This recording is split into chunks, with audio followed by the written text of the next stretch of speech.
Nos destaques do Panorama de hoje, eu te conto que o presidente da ANS diz que só soube das denúncias sobre a Prevent Senior pela CPI da Covid. O presidente Bolsonaro diz que vai depor pessoalmente no inquérito que investiga se ele interferiu na Polícia Federal. E um marco histórico. A Organização Mundial da Saúde aprova a primeira vacina contra a malária. Panorama CBN. Olá para você que está ouvindo o Panorama, eu sou a Juliana Prado e vou te contar em menos de 30 minutos tudo o que foi notícia nesta quarta-feira, dia 6 de outubro de 2021.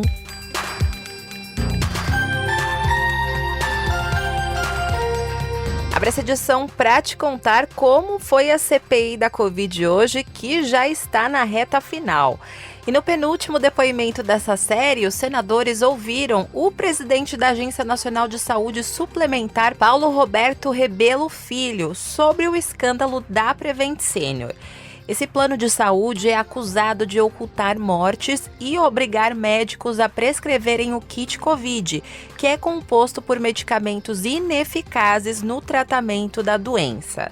E ao longo do depoimento, o executivo foi questionado pelos senadores sobre a suspeita de omissão da agência diante das denúncias contra a operadora de planos de saúde. E o presidente da agência disse que a ANS não sabia que a Prevent Senior estava modificando o CID dos pacientes, o que fazia com que a Covid-19 não constasse nos atestados de óbito.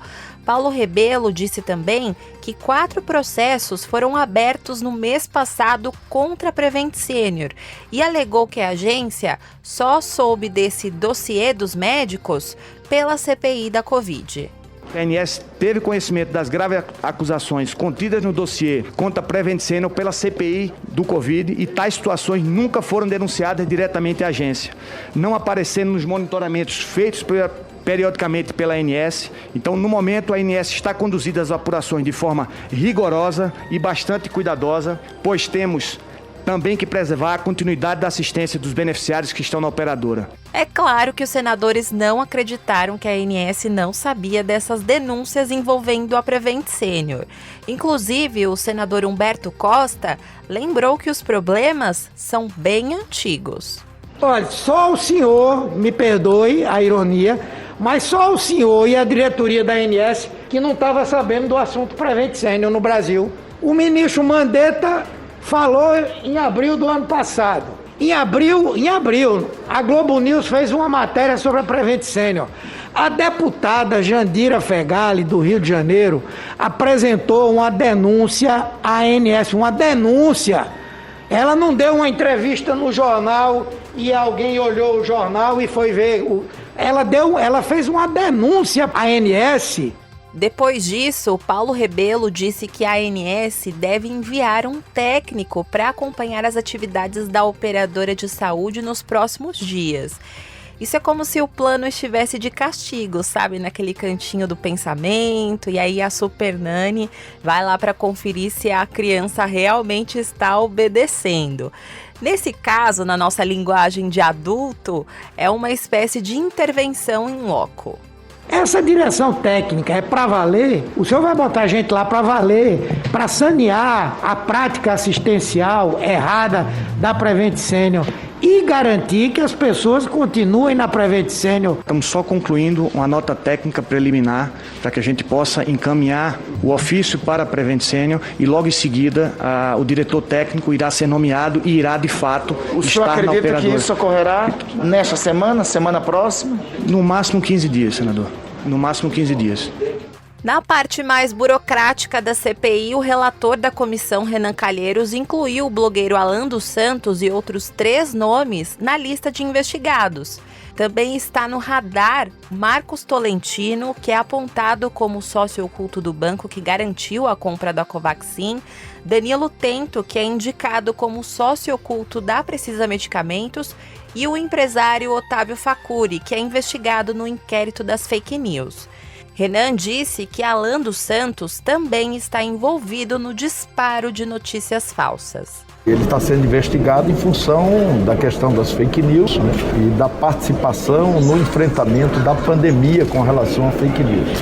Ele também já está sendo investigado pelo Supremo Tribunal Federal e, a partir de agora, será levado à condição de investigado por essa comissão parlamentar de inquérito. O relator também disse que o número de pessoas responsabilizadas pela comissão deve passar de 40, podendo chegar a 50.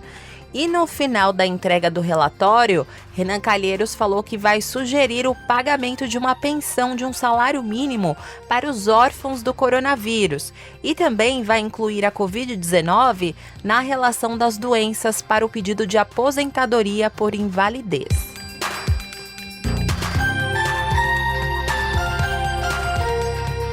Ei, vem cá, Vegeta. Você sabe como fazer a fusão? O que, fusão? Até parece que eu ia me fundir com você! E a gente já se fundiu antes com os brincos Potara, não foi? Então só usando a fusão pra derrotar aquele cara. Fusão!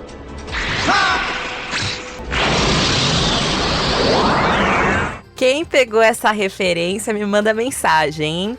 E por que eu escolhi um trecho do anime Dragon Ball Z? Porque finalmente a fusão entre os partidos Democratas e PSL aconteceu. Durante uma convenção nacional hoje em Brasília, os partidos aprovaram a fusão que dá origem ao partido União Brasil, que agora vai ter o número 44. E esse nome já dá uma dimensão das vantagens que eles vão receber. Juntos, os partidos vão ter os maiores fundos partidários e eleitorais para financiar campanhas, além do maior tempo de TV. Além disso, o União Brasil surge com a maior bancada do Congresso, com mais de 80 deputados e 8 senadores. Mas a expectativa é de que os mais próximos ao presidente Jair Bolsonaro deixem o partido. E entre os que ficam, nomes fortes podem lançar candidaturas ao Planalto, como o presidente do Senado, Rodrigo Pacheco, e o ex-ministro da Saúde, Luiz Henrique Mandetta. E em entrevista à nossa repórter Mariana Machado, Mandetta defendeu a fusão como algo natural, já que as coligações proporcionais foram proibidas. E ele disse que já pensa nas eleições do ano que vem. Alguns partidos que não fizerem fusão vão fazer as chamadas federações, que são coligações por 4 anos. Eu vou fazer o que o meu coração manda fazer. Eu hoje tenho por mim, uma coisa que me move muito em direção a apontar caminhos para o Brasil. Vou fazer esse debate dentro do partido. Esse partido tem aí o seu colega de jornalismo da Atena no PSL, que estava se colocando. Tem o Rodrigo Pacheco, que é presidente do Senado, não sabe se sai, se fica. Então, eu acho que no momento certo, depois de acomodar todas essas mudanças, esse partido vai ter que fazer uma boa discussão, mas, assim, imperioso que ele demonstre um projeto para o país. Mas o União Brasil ainda não descarta a possibilidade de apoiar Bolsonaro na reeleição. Segundo Luciano Bivar, que é o novo presidente do partido, qualquer um pode ser o candidato. Nós não podemos ser herméticos, obtusos e fechados a qualquer tipo de conversa. É claro que somos humanos. Em qualquer aspecto da vida humana, você também tem teu lado intuitivo. Nós temos 240 milhões de votantes e 240 milhões a serem votados. Então, qualquer um desses, efetivamente, poderá ser o nosso candidato à presidência da República. Mas essa decisão de juntar os dois partidos não foi unânime. Claro que teria uma treta política, né? Durante a votação do Democratas, o ministro do Trabalho e Previdência, Onyx Lorenzoni, e os delegados do Rio Grande do Sul se colocaram contrários a essa junção, criticando questões do novo estatuto, como o artigo que impede que parlamentares fora da executiva participem de votações dentro da sigla. Para mim é muito difícil ver o que foi o velho e bom PFL, que sempre defendeu essas bandeiras, ver isso tudo ser esquecido em nome de uma oportunidade eleitoral ou de um oportunismo circunstancial. Eu acho que o que é permanente são valores e princípios e não oportunismos. Então, eu particularmente não me alio a esse tipo de pensamento. Mas mesmo com todo esse barulho, a união foi concretizada. E como eu falei, a expectativa é de que, com o nascimento do União Brasil, pessoas que são mais aliadas ao governo Bolsonaro, como os ministros de Estado, deixem o partido que fala em disputar as eleições contra o presidente, né? E o próprio ministro Onyx é um deles. E conversas nos bastidores também mencionam a possibilidade da saída da ministra da Agricultura, Tereza Cristina. Já o então presidente do DEM, ACM Neto, ele vai continuar dentro desse novo partido e vai ganhar um cargo como secretário-geral. Bom, agora essa fusão ainda precisa ser aprovada pelo Tribunal Superior Eleitoral e a decisão pode levar 3 meses. Antes de encerrar aqui, eu tenho um comentário. No desenho Dragon Ball Z, a fusão, às vezes, pode dar muito errado. Disseram que quando fizerem a fusão, eles vão se transformar num grande guerreiro por causa do aumento de seus poderes. Mas que aparência será que eles vão ter depois de unirem os corpos? Mas esses garotos são tão parecidos que não haverá uma mudança muito drástica com eles. Será que vão se transformar num homem enorme por causa da força física? E o nome? O que vai acontecer com o nome quando se fundirem?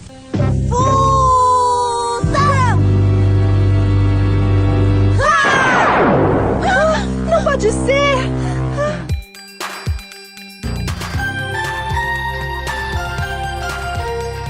Para tudo que você está fazendo e presta atenção nessa história que é digna de filme. O ministro Alexandre de Moraes do Supremo Tribunal Federal determinou hoje que a Polícia Federal ouça uma estagiária que trabalhou no gabinete do ministro do STF, Ricardo Lewandowski.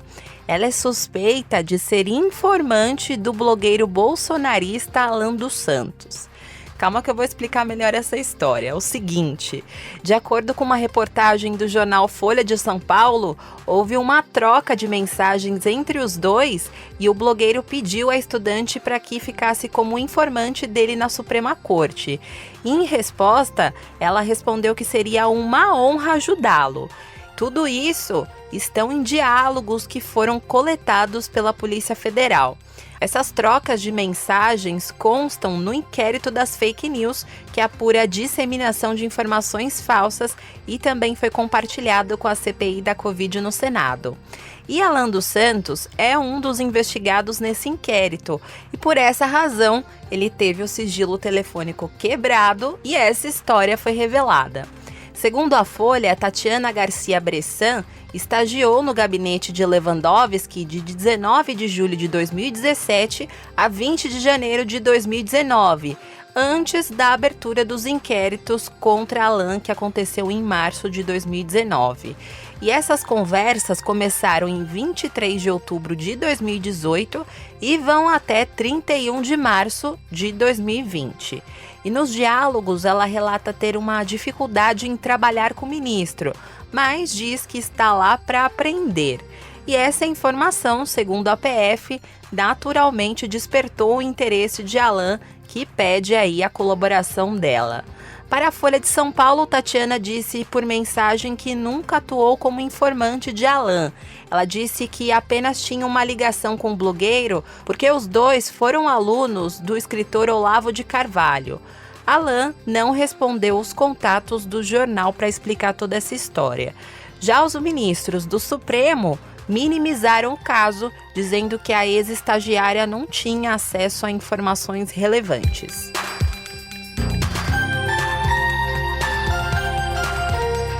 Ainda falando sobre o Supremo, o presidente Jair Bolsonaro informou ao STF que pretende depor presencialmente no inquérito que apura uma suposta interferência política na Polícia Federal.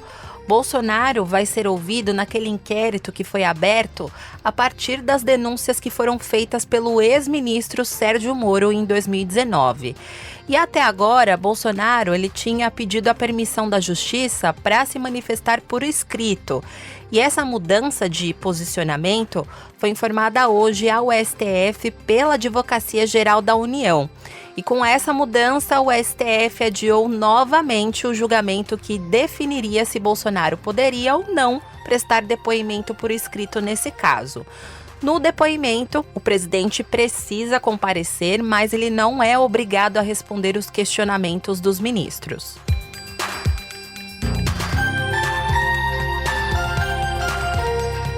Na primeira edição do Panorama CBN de hoje, a Bianca Santos te contou que a cidade de Duque de Caxias, no Rio de Janeiro, é a primeira do Brasil a liberar o uso de máscara, né? Então, aí a nossa reportagem foi tentar entender o que motivou essa decisão, porque vale lembrar que ainda estamos em uma pandemia e nem todo mundo foi vacinado ainda. E o prefeito de Duque de Caxias, Washington Reis, disse para a repórter Alexia Souza que a principal motivação para liberar o uso de máscara é que os moradores já não usam mesmo. A gente percebe aqui que 20% usa máscara, né, aqui na cidade. Muita gente reclamando que cai a máscara no chão, chega no comércio, é barrado, então fica aquele impasse, né? Então a gente tirou esse estresse da população. Então, para entrar nos estabelecimentos, nos locais, nos comércios, não vai precisar mostrar nada, não vai ter medindo temperatura, nada disso. Não tem negócio de passaporte, não tem nada. Normalidade. E a gente foi ouvir especialistas sobre esse caso. Para a pesquisadora em saúde e membro do Comitê de Combate ao Coronavírus da UFRJ, Cristina Barros, essa medida é um risco para o surgimento de novas variantes. E ela reforçou que pessoas assintomáticas também transmitem o vírus. Que Caxias não se isola, está inserido numa região metropolitana com municípios que têm taxas de cobertura de vacinação diferentes e da mesma forma uma incidência diferente do número de casos novos que temos diariamente. Além disso, quando ele diz em relação à Covid de que as pessoas sabem que estão doentes, isso não é verdade. Nós temos histórico ao longo de todo esse tempo de muitas pessoas que se contaminaram, não manifestaram sintomas ou tiveram sintomas leves, às vezes uma dor de cabeça, qualquer outro sintoma, e confundiram, por exemplo, com um mal-estar ou algo habitual que já sentiam antes. Outra cidade que pensa em ir para o mesmo caminho é São Paulo. A capital paulista vai começar a discutir a retirada da obrigatoriedade de uso das máscaras de proteção a partir de novembro. De acordo com o secretário de Saúde, Edson Aparecido, daqui a 10 dias deve ficar pronto um estudo sobre os indicadores da pandemia na cidade, que vai levar em consideração a prevalência das variantes, a média móvel de novos casos e mortes por Covid, a ocupação dos leitos de UTI e o avanço da vacinação. Então vai ser um inquérito sorológico mais profundo. E é esse estudo que vai basear a decisão da cidade de deixar de exigir o uso do equipamento de proteção. E o secretário descartou jogar apenas para o fim do ano a avaliação sobre essa medida. Acho que a partir de outubro, com esses dados, o inquérito, né, aí a gente tem um cenário mais seguro de dizer, olha, é possível, então... A partir de novembro. Eu acho que daí para frente. Então eu acho que a semana que vem a gente tem, tipo quinta-feira que vem, a gente tem um inquérito pronto. Mas eu acho que falar nisso antes de outubro, primeiro que nós não dissemos que nós vamos tirar a máscara dia 15, ninguém falou isso, né? Segundo, também estabelecer 31 de dezembro para tirar a máscara, com base, como disse o prefeito, no quê?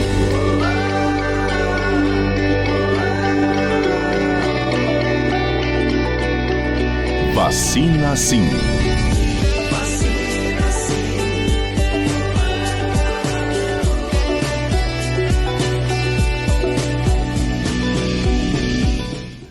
No Vacina Sim de hoje eu vou te contar uma decisão histórica. A Organização Mundial da Saúde aprovou hoje a primeira vacina contra a malária, que é uma doença que atinge o mundo há séculos e que ainda gera milhares de mortes todos os anos. Essa aprovação pode salvar a vida de dezenas de milhares de crianças na África. E de acordo com a OMS, a doença mata 500 mil pessoas a cada ano, com 95% dos casos na África, e metade se refere a crianças com menos de 5 anos. E esse processo de desenvolvimento desse imunizante levou 30 anos para chegar a resultados positivos. Essa nova vacina, elaborada pela GlaxoSmithKline, se mostrou eficaz contra os patógenos da malária, que é mais prevalente na África. Assim, a vacina se transforma na primeira a lidar com uma doença parasitária e é recomendada para a região africana e outras que tenham a incidência do mesmo patógeno. Nos testes clínicos, essa vacina teve uma eficácia de cerca de 40% contra a malária durante os 12 primeiros meses e 30% de redução de malária severa. Mas a taxa cai para 0 no 4º ano.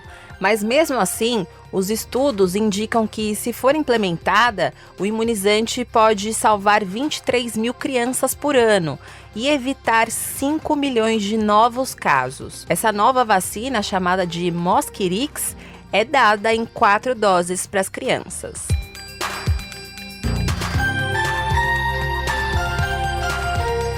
Começou hoje no Rio de Janeiro a fase preliminar do julgamento do homicídio do menino Henri Borel Medeiros. Esse caso chamou a atenção porque o padrasto, o ex-vereador Jairinho, é acusado de cometer o crime e a mãe, Monique Medeiros, estaria presente e teria se omitido. A criança de 4 anos morreu no dia 8 de março devido às agressões e sessões de torturas feitas pelo padrasto. Deve se lembrar desse caso, né? E durante todo o dia de hoje foram ouvidas 12 testemunhas de acusação. Entre elas, o pai do menino Henri, Leniel Borel. E ao chegar ao Tribunal de Justiça do Rio, ele chamou Jairinho e Monique Medeiros de monstros. Começa a etapa aí, esclarecimento aí da verdade do que aconteceu com meu filhinho, né? Tenho lutado por justiça diariamente aí pelo Henri e que espero agora que aqueles 2 monstros que assassinaram brutalmente meu filho, a verdade seja esclarecida e saiam daqui punidos, né? De maneira proporcional aí do que a brutalidade que fizeram com o Henri. Logo no início dos depoimentos no Tribunal de Justiça, uma discussão entre o promotor do Ministério Público, Fábio Vieira, e o advogado de Monique Medeiros, Tiago Minagé, interrompeu o depoimento do delegado Henrique Damasceno, que foi a primeira testemunha ouvida. E a juíza Elizabeth Machado Louro até precisou intervir para interromper a discussão. O senhor é parte no processo, se comporte como isso. Se comporte como parte no processo. Tenha respeito à sua profissão. Eu estou impugnando a Vossa Excelência.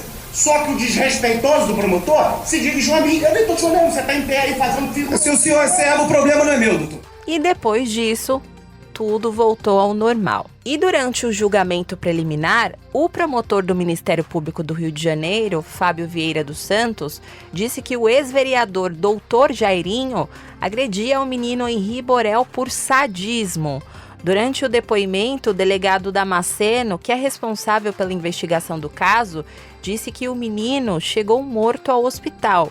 E ele destacou que a tentativa de socorro antes da chegada à unidade de saúde não foi adequada.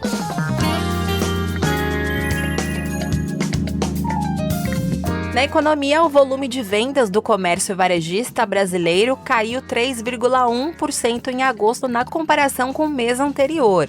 E 6 das 8 atividades analisadas tiveram taxas negativas. O setor de artigos de uso pessoal e doméstico sofreu uma retração de 16%. E com isso, o desempenho do varejo ficou abaixo da expectativa do mercado, que era de uma elevação de 0,6%. Essas informações foram divulgadas hoje pelo IBGE. No mercado financeiro, a Bolsa de Valores de São Paulo fechou o dia em alta de 0,09% aos 110.560 pontos. No mercado de câmbio, o dólar comercial fechou em alta de 0,06%, cotado a R$ 5,486. E foi por pouco que não fechou aos R$ 6, hein? Já o euro fechou o dia com uma desvalorização de 0,27%, cotado a R$ 6,342. No cenário internacional, 4 pessoas ficaram feridas após tiroteios em uma escola do ensino médio na cidade de Arlington, no estado do Texas, nos Estados Unidos. Entre as vítimas, 3 estão no hospital com ferimentos graves e 2 delas foram baleadas. E uma 4ª vítima, que é uma mulher que está grávida, teve ferimentos leves e foi atendida por médicos no local. E o suspeito de cometer esse tiroteio foi identificado como Timothy George Simpkins, de 18 anos. Os agentes acreditam que o estudante teria sacado a arma depois de se envolver em uma briga dentro da sala de aula. E para fechar aqui o nosso giro, o governo brasileiro retirou a restrição à entrada no país de brasileiros e estrangeiros vindo do Reino Unido, África do Sul e Índia por via aérea.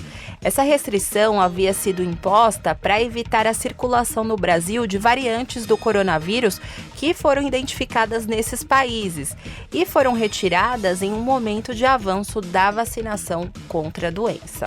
Posso pressentir o perigo e o caos, e ninguém agora vai... Ao som da música de abertura do anime Dragon Ball Z, que é super nostálgica, eu vou ficando por aqui em mais uma edição do Panorama CBN. Mas amanhã eu volto, viu? O roteiro de hoje foi escrito por mim, a montagem e a sonorização são do Anderson Wendel, o Tico. E você pode me encontrar lá nas redes sociais, no @Juliana_Deprado no Twitter, e no Insta é só procurar por @Juliana_Deprado. E também tem o e-mail juliana.prado@cbn.com.br. E não se esqueça que amanhã tem a primeira edição do Panorama CBN com a Bianca Santos. Beijos pra você e até mais! Meu valor, Dragon Ball Z, meu compromisso é sempre vencer. Liberdade, nova era vai chegar.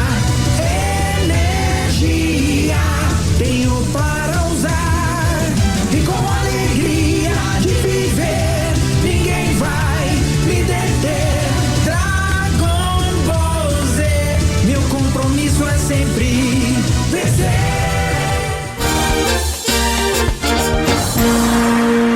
Panorama CBN. As principais notícias do dia em menos de meia hora.